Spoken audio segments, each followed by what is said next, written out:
कारगिल युद्ध में भारत की विजय को आज 25 साल पूरे हो चुके हैं और भारत आज 25वां कारगिल विजय दिवस मना रहा है। 25वें कारगिल विजय दिवस के मौके पर प्रधानमंत्री नरेंद्र मोदी ने मोदी द्रास पहुंचे और पीएम मोदी ने कारगिल युद्ध स्मारक पर वीर जवानों को श्रद्धांजलि अर्पित की।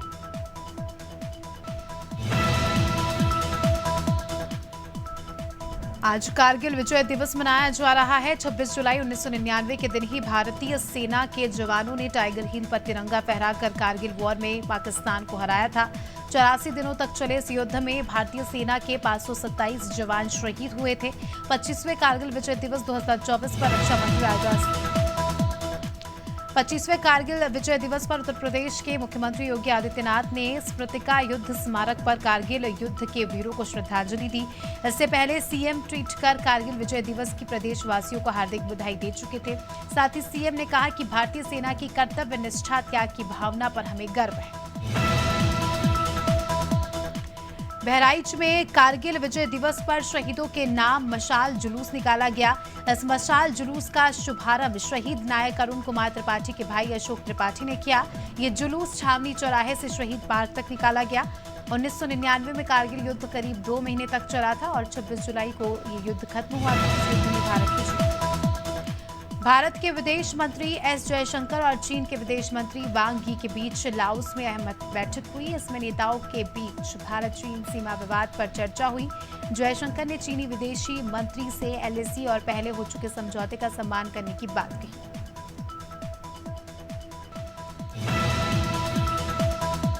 बीजेपी के सीनियर लीडर और पूर्व मध्य प्रदेश अध्यक्ष प्रभात झा का निधन हो गया है। गुरुग्राम के मेदांता अस्पताल में उन्होंने अंतिम सांसें ली।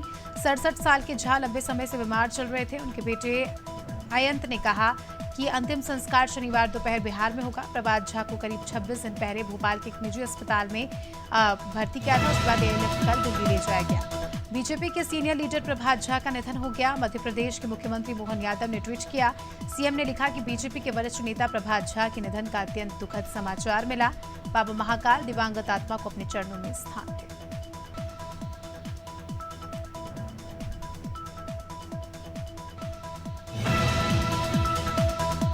मसूरी में वीर क्रांतिकारी श्रीदेव सुमन की पुण्यतिथि मनाई गई। इस मौके पर राजनीतिक, सामाजिक और स्थानीय लोगों ने श्रीदेव सुमन के चित्र पर पुष्पांजलि अर्पित की और उन्हें श्रद्धांजलि दी। और आपको बता दें कि इस दौरान पूर्व पालिका अध्यक्ष ओपी उनियाल और राष्ट्रीय आंदोलनकारी आरपी बडौनी ने कहा कि उनका संघर्ष हमेशा याद किया जाएगा। उत्तर प्रदेश पुलिस भर्ती और प्रोन्नति बोर्ड ने सिपाही भर्ती परीक्षा के लिए 1161 केंद्रों का चयन किया। पेपर लीक से बचने के लिए परीक्षा केंद्र सरकारी और सहायता प्राप्त शिक्षण संस्थानों में बनाए गए हैं। सभी परीक्षा केंद्र जिला मुख्यालय की 10 किलोमीटर की परिधि के भीतर। प्रभर्ती बोर्ड परीक्षा के लिए अभ्यर्थियों को पहले जिला आवंटित करेगा।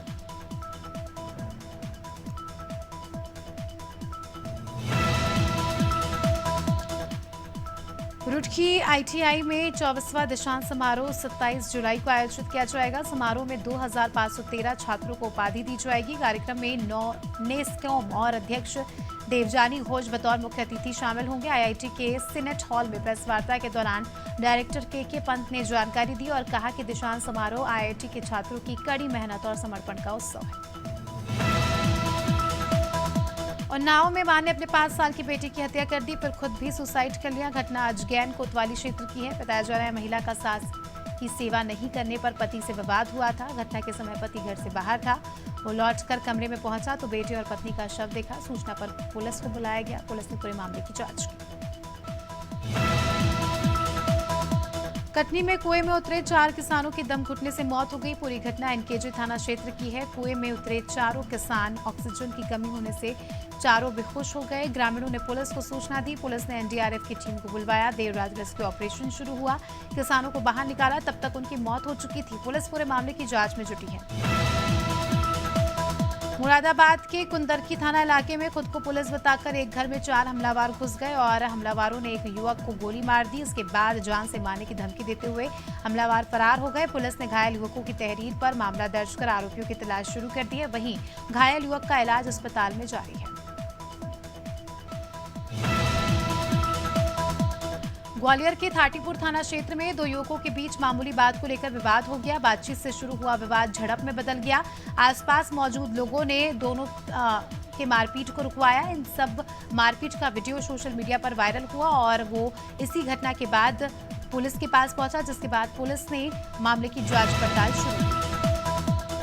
हल्द्वानी में कमिश्नर दीपक रावत ने बेल बाबा फिटनेस सेंटर पर छापेमार की कार्रवाई की। इसकी खबर मिलते ही सारे दलाल वहां से भाग खड़े हुए। कमिश्नर दीपक रावत ने बदहाल व्यवस्था को देखते हुए वहां मौजूद वाहन चालकों से पूछताछ की तो पता चला कि यहां लंबे समय से ओवर रेटिंग और दलाली हो रही है। ये फिटनेस सेंटर आरटीओ के अधीन चलता है। बुलंदशहर के चौकी सराय क्षेत्र में शराब दुकान के सेल्समैन से अज्ञात बदमाश ने 31,500 रुपए की लूट की और बदमाशों ने सेल्समैन पर चाकू से वार कर उसे घायल कर दिया। सूचना मिलते ही पुलिस मौके पर पहुंची और घायलों को अस्पताल में भर्ती कराया गया। फिलहाल पुलिस ने एफआईआर दर्ज कर ली है और घटना की जांच में जुट चुकी है। बालाघाट जिले के परसवाड़ा में वन्य प्राणी चीतल का शिकार करने का मामला सामने आया है। वन विभाग के मामले में 8 शिकारियों को दबोचा है। वहीं एक अन्य आरोपी फरार है। आरोपियों से शिकार में इस्तेमाल धारदार हथियार भी बरामद किए गए हैं। मामला वन परिक्षेत्र पश्चिम बेहर का है, जहां बीती रात शिकारियों ने चीतल का शिकार किया था। बदायूं में डकैती हत्या के 14 दोषियों को कोर्ट ने आजीवन कारावास की सजा सुनाई है। फैसला सुनाते वक्त कोर्ट ने 10 दोषियों पर 50-50 हजार तो 7 पर 20-20 हजार रुपए का जुर्माना लगाया है। फैसला सुनाने से पहले स्पेशल जज डकैती रेखा शर्मा ने कोर्ट में अतिरिक्त पुलिस बल तैनात करा दिए ताकि पूरी तरह से शांति व्यवस्था कायम रहे।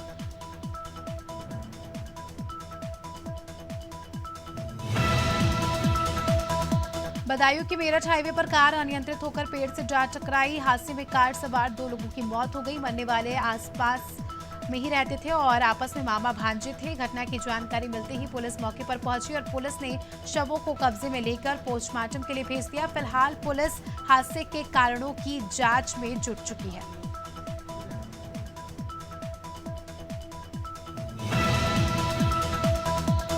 खातेगांव में 2 बिजली उपभोक्ताओं ने एसडीएम को ज्ञापन सौंपा। बिजली उपभोक्ताओं की मांग है कि ट्रांसफार्मर का स्थानांतरण किया जाए। उनका कहना है कि कई सालों से उनकी दुकान अटल चौक पर है। उनकी दुकान के सामने मेन रास्ते पर ट्रांसफार्मर लगा दिए गए हैं, जिसमें आए दिन फॉल्ट, शॉर्ट सर्किट, आगजनी की घटना होती है। इसीलिए ट्रांसफार्मर का यहां से स्थानांतरण किया जाए। छुरिया में किसानों और पूर्व विधायक छन्नी चंद साहू ने तहसीलदार को ज्ञापन सौंपा। किसानों का कहना है कि जल संसाधन और पीडब्ल्यूडी विभाग की लापरवाही से उनकी फसल बर्बाद हो गई। उनकी मांग है कि उन्हें मुआवजा दिया जाए। आपको बता दें कि विभाग ने गोंदा टोला कुमरदा सड़क मार्ग में स्वीकृत पुलिया का निर्माण नहीं किया और तेज बारिश के चलते क्षेत्र के किसानों की फसल चौपट हो गई। मसूरी देहरादून मार्ग में कोलू खेत बैरियर पर पुलिस ने कांवड़ियों की गाड़ियों को रोक लिया और मसूरी जाने के लिए मना कर दिया। इस पर कांवड़ियों ने नाराजगी जताते हुए मसूरी देहरादून रोड के बीच जाम लगा दिया, जिससे लोगों को भारी परेशानियों का सामना करना पड़ा। कांवड़ियों के जाम को देखते हुए पुलिस को कांवड़ियों को मसूरी जाने की अनुमति दी, जिसके बाद कांवड़ियों ने जाम खोला। श्रावस्ती में आपदा से निपटने के लिए एनडीआरएफ और पीएसी की टीम ने राप्ती नदी में संयुक्त मॉक ड्रिल किया, जिससे एनडीआरएफ और पीएसी बाढ़ में फंसे लोगों को सुरक्षित बाहर निकाल सके।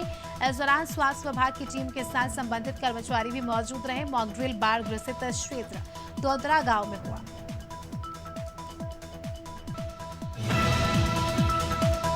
बलरामपुर में सिसई घाट पर बाढ़ आपदा ने निपटने के लिए मॉक ड्रिल की गई। इस दौरान कलेक्टर, एसपी, एनडीआरएफ और आपदा प्रबंधक के अधिकारी मौजूद रहे। डीएम विकास अग्रवाल ने बताया कि इस मॉक ड्रिल का उद्देश्य बाढ़ के समय सभी विभागों के साथ समन्वय स्थापित कर राहत और बचाव कार्य को अच्छे ढंग से संपादित करना है, जिससे आपदा के समय होने वाले नुकसान को बचाया जा सके।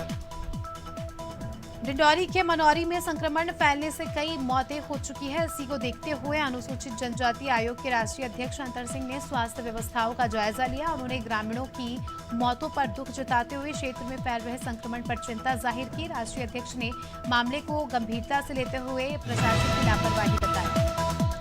मुजफ्फरनगर में मामूली बात को लेकर कुछ कांवड़ियों ने मंदबुद्धि युवक की दौड़ा लाठी डंडों से पिटाई की। इस घटना को किसी व्यक्ति ने अपने मोबाइल में रिकॉर्ड कर लिया और सोशल मीडिया पर वीडियो वायरल हो गया, जिसके बाद कांवड़ मार्ग पर तैनात पुलिसकर्मियों ने तुरंत मौके पर पहुंचकर बामुश्किल कांवड़ियों के चंगुल से युवक को बचाया।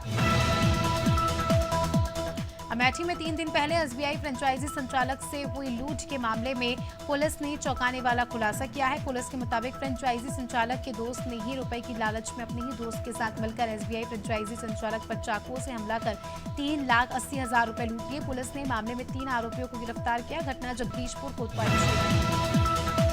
भिलाई में खाद्य विभाग का सिविक सेंटर चौपाटी में छापा पड़ा। एसडीएम की उपस्थिति में फास्ट फूड दुकानों की सघन जांच हो रही है। पाव भाजी, डोसा सेंटर, फास्ट फूड समेत कई वेंडर शॉप में उनकी छापा पड़ा। वेंडर्स लाइसेंस, पीने के पानी, डस्टबिन, तेल समेत वेंडर्स दुकानों के कई अन्य खाद्य सामानों और खाने की गुणवत्ता की जांच हुई। कासगंज में सतपुरा में पुलिस की नाक के नीचे अवैध गांजा बिक रहा है। अवैध गांजा बेचे जाने का वीडियो सोशल मीडिया पर वायरल हो रहा है। सतपुरा में युवाओं की जिंदगी से गांजा तस्कर खिलवाड़ कर रहे हैं। थाने से महज 500 मीटर की दूरी पर एक दुकान में गांजा सप्लाई किया जा रहा था। मामला सतपुरा थाने क्षेत्र का एटा की तरफ जाने वाला मार्ग का है।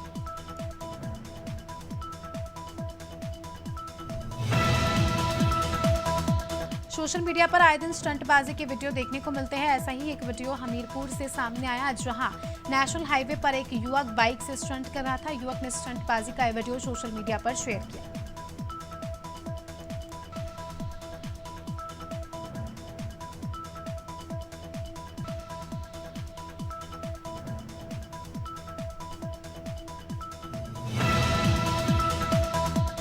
खरगोन के पिपलझोप में जंगली जानवर ने 5 बकरियों का शिकार बनाया। घटना जिले के पिपलझोपा के हल्दी घाटी की है। घटना बुधवार रात 1 बजे की है, जहां खेत के बाहर बकरियों को शेर ने शिकार बनाया। शख्स घर में सो रहा था जब ये घटना हुई। बाद में उसने जब मरी हुई बकरियों को देखा तब पूरे मामले की जांच हुई।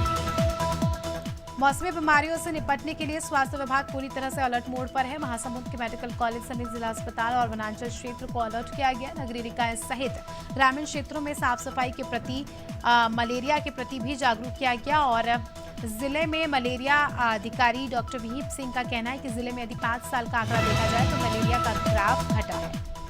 बालाघाट में पिंडरई थाना क्षेत्र के पीड़ित डंपर चालक ने कलेक्टर से न्याय की गुहार लगाई है। पीड़ित का आरोप है कि 11 जुलाई को उसके मालिक ने कई लोगों के साथ मिलकर उसे मारा पीटा और उसके पैसे छीन लिए, जिसकी शिकायत थाने में की गई, लेकिन कोई एक्शन नहीं लिया गया। उसकी मांग है कि मामले की जांच कर दोषियों के खिलाफ कार्रवाई की जाए। पन्ना में सीएम राय स्कूल के निर्माण में ठेकेदार बच्चों की जान से खिलवाड़ कर रहे हैं। सीएम राय स्कूल का निर्माण 28 करोड़ की लागत से हो रहा है, लेकिन ठेकेदार ने स्कूल निर्माण में लापरवाही बरतते हुए वहां बड़े बड़े गड्ढे खुदवा दिए, जिससे कभी भी किसी भी वक्त कोई भी हादसा हो सकता है। इस संबंध में प्रभारी प्राचार्य कई बार संबंधित निर्माण एजेंसियों को शिकायत कर चुके हैं, लेकिन अब तक कोई सुनवाई नहीं हुई। हफ्ते के आखिरी कारोबारी दिन शेयर बाजार में तेजी देखने को मिल रही है। सेंसेक्स 600 अंक से ज्यादा की तेजी के साथ 80,660 के स्तर पर कारोबार कर रहा है। निफ्टी में 200 अंक की तेजी है, ये 24,630 के स्तर पर कारोबार कर रहा है। सेंसेक्स के 30 शेयरों में से 24 में तेजी और 6 में गिरावट है। निफ्टी के 50 शेयरों में से 35 में तेजी है। अडानी ग्रीन एनर्जी को वित्त साल 2024-25 की पहली तिमाही में 629 करोड़ रुपए का मुनाफा हुआ। सालाना आधार पर इसमें 95% बढ़ोतरी हुई और एक साल पहले की समान तिमाही में कंपनी ने 323 करोड़ रुपए का नेट प्रॉफिट दर्ज किया। अप्रैल-जून तिमाही में कंपनी ने 3,122 करोड़ रुपए की कमाई की है। टेक महिंद्रा का शेयर लगभग 2% से ज्यादा गिरकर 1,496 रुपए के स्तर पर कारोबार कर रहा है। अप्रैल-जून तिमाही में बैंक को 851 करोड़ रुपए का नेट प्रॉफिट हुआ। सालाना आधार पर इससे 23% की बढ़ोतरी हुई। हालांकि इस दौरान कंपनी का ऑपरेशन रेवेन्यू और टोटल इनकम में गिरावट हुई। अक्टूबर से पैन एप्लीकेशन या इनकम टैक्स रिटर्न फाइल करने के लिए आधार का एनरोलमेंट नंबर मान्य नहीं होगा। इसके लिए अब आधार नंबर ही देना होगा। एनरोलमेंट नंबर के बेसिस पर पैन बनाने की सुविधा 2017 से दी जा रही है। सरकार ने कहा कि आधार के एनरोलमेंट आईडी से एक से ज्यादा पैन जनरेट हो सकते हैं, इसीलिए ऐसा किया गया है।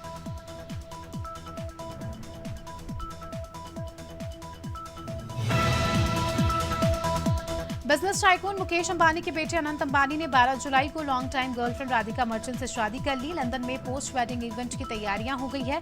परिवार के सदस्य लंदन पहुंच गए हैं। इसके लिए 300 एकड़ में बना अंबानी का महल नुमा stock park country club and hotel सितंबर तक के लिए बुक कर लिया गया है। मुकेश अंबानी ने 2021 में 592 करोड़ रुपए में खरीदा था।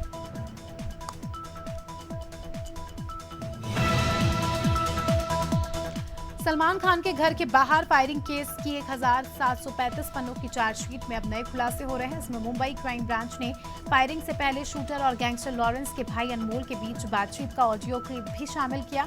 जानकारी के मुताबिक अनमोल ने शूटरों से कहा था कि ऐसे फायरिंग करना कि सलमान खान को डर लगे। टेलीविजन का popular reality show big boss जल्द ही 18वें सीजन के साथ लौटने वाला है। सलमान खान की होस्टिंग शो का महत्वपूर्ण हिस्सा है। बीते कई दिनों से रिपोर्ट्स थी कि सुरक्षा के मद्देनजर सलमान बिग बॉस 18 होस्ट नहीं करेंगे। अब ताजा रिपोर्ट्स की माने तो सलमान ही शो को होस्ट करने वाले हैं।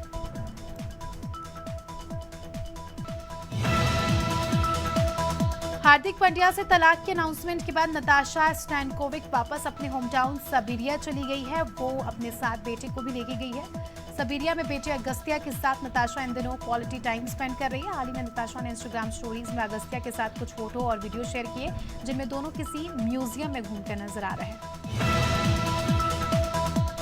सिंगर राहुल वैद्य ने अनंत राधिका की हल्दी सेरेमनी में परफॉर्म किया और उन्होंने अब इस फंक्शन से जुड़ी यादें शेयर की। राहुल ने कहा कि पूरी सेरेमनी में 2 लोग ऐसे थे जिनकी एनर्जी का कोई जवाब नहीं था। राहुल ने यहाँ रणवीर सिंह और क्रिकेटर हार्दिक पांड्या का जिक्र किया। राहुल ने कहा कि फंक्शन में जहां देखो सिर्फ ये दोनों ही दिखाई दे रहे थे। मध्य प्रदेश में मानसून एक्टिविटी की वजह से भोपाल, गुना और विदिशा में सुबह से बारिश हो रही है। उज्जैन और राजगढ़ में हल्की बारिश है। इंदौर समेत 21 जिलों में तेज बारिश का अलर्ट है। इससे पहले गुरुवार को रतलाम, भोपाल समेत 25 से ज्यादा जिलों में पानी गिरा। मध्य प्रदेश में अब तक सामान्य 15.2 इंच बारिश हो चुकी है। यह एवरेज 1%। राजस्थान के 12 जिलों में आज बारिश का अलर्ट है। इनमें 9 जिलों में भारी बारिश की संभावना है। जयपुर में गुरुवार देर रात शुरू हुआ बारिश का दौर आज सुबह भी जारी है और इस दौरान कभी तेज तो कभी रिमझिम बरसात हो रही है।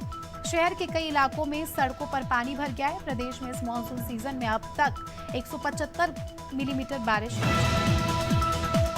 झारखंड में मानसून की बेरुखी दिख रही है। हालांकि पिछले 3 दिनों से राज्य भर में बारिश हो रही है। इससे किसानों को थोड़ी राहत मिली है, लेकिन अभी भी राज्य में सामान्य से 47% कम बारिश हुई। मौसम विभाग के अनुसार 1 जून से 25 जुलाई तक राज्य में सामान्य बारिश 444 मिलीमीटर होनी चाहिए थी, लेकिन अब तक सिर्फ 233 मिलीमीटर की बारिश हुई है। बिहार में मानसून कमजोर पड़ गया है। इससे 31 जुलाई तक भारी बारिश की संभावना नहीं है। मौसम विभाग ने आज प्रदेश के 4 जिलों में बारिश का येलो अलर्ट जारी किया है। मौसम विज्ञान केंद्र के वैज्ञानिक की माने तो बिहार और आसपास के क्षेत्र में कोई नया सिस्टम बनने की उम्मीद नहीं दिख रही है। इससे प्रदेश में झमाझम बारिश नहीं हो रही है। इसके साथ ही लोग उमस भरी गर्मी से भी परेशान हैं। चंडीगढ़ में आज सुबह से ही मौसम बदल गया है। चंडीगढ़ के कई इलाकों में रुक रुक कर बारिश हो रही है। हालांकि पंचकुला और मोहाली के कई इलाकों में कल शाम से बारिश हो रही है, जिससे अब ट्राई सिटी के तापमान में भी गिरावट आएगी। मौसम विभाग ने आज और शनिवार को बारिश के लिए येलो अलर्ट जारी किया है। मौसम विभाग के मुताबिक इन दोनों ही दिनों में अच्छी बारिश होने की संभावना है। रुद्रप्रयाग में देर रात हुई भारी बारिश के कारण माकंडे नदी का पुल बह जाने के कारण क्षेत्र से संपर्क बाधित हो गया है। अपर जिलाधिकारी श्याम सिंह राणा ने बताया कि घटना की जानकारी मिलते ही एसडीआरएफ, डीडीआरएफ, पुलिस बल सहित जिला प्रशासन की टीम मौके पर रवाना हुई और इस दौरान जिलाधिकारी ने खुद मौके पर रेस्क्यू की निगरानी की। आपको बता दें कि यात्रा मार्ग पर फंसे सभी श्रद्धालु सुरक्षित हैं। मंदसौर में अनोखा मामला सामने आया। गोस्वामी पशुपतिनाथ मंदिर के पास लोगों ने गधे को गुलाब जामुन खिलाए। वहीं लोगों ने बाइक रैली निकालकर जिला बंद का आह्वान किया। ऐसे जिले में अच्छी तरह से बारिश की कामना को लेकर इस तरह से की चीजें की गई है। बता दें कि प्रदेश भर के कई जिलों में भारी बारिश हो रही है, मगर यहाँ बारिश नहीं हो रही है।